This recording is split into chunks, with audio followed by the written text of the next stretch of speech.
Most people think they already know the answer. They hear the word cheating and their mind jumps to one conclusion. He wanted someone else.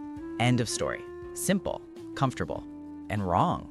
Because if it were that simple, it wouldn't feel this personal, this destabilizing. It wouldn't happen in relationships that look healthy from the outside, to people who did everything right.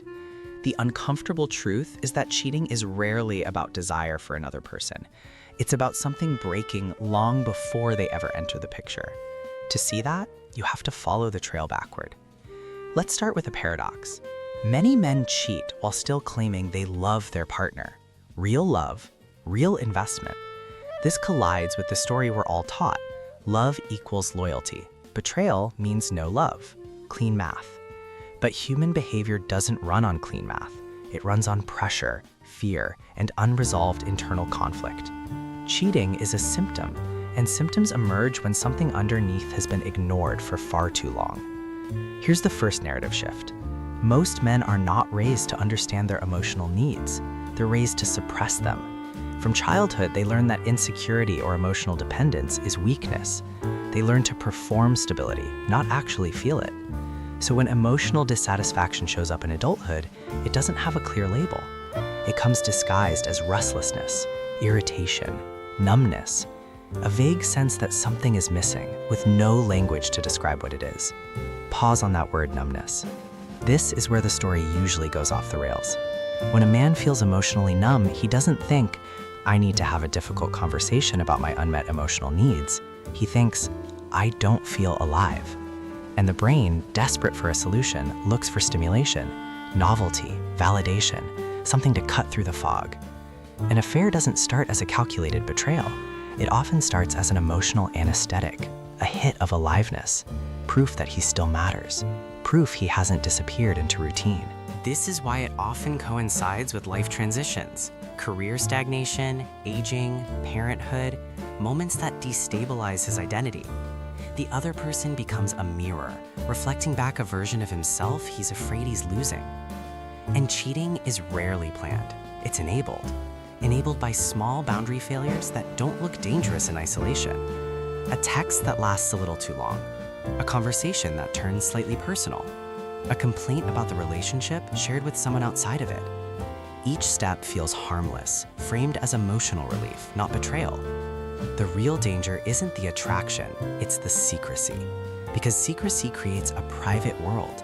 And in that private world, he's not thinking about consequences. He's thinking about how good it feels to be understood without effort, to be admired without accountability. The contrast is intoxicating.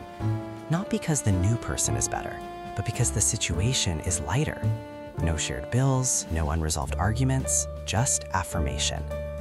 At this point, a critical psychological mechanism kicks in, compartmentalization. He separates who I am with my partner from who I am here.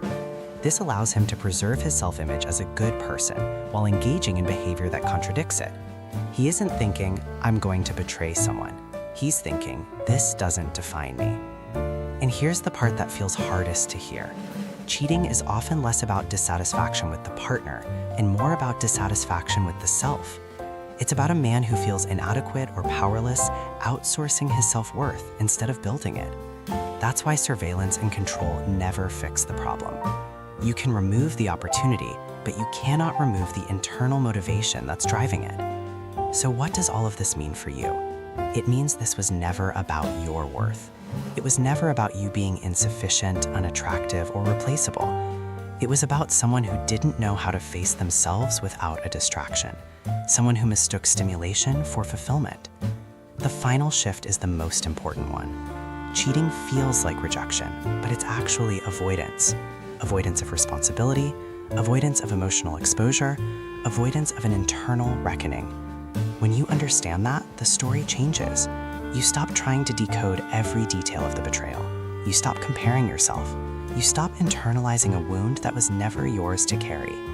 Cheating is not random. It follows a psychological logic.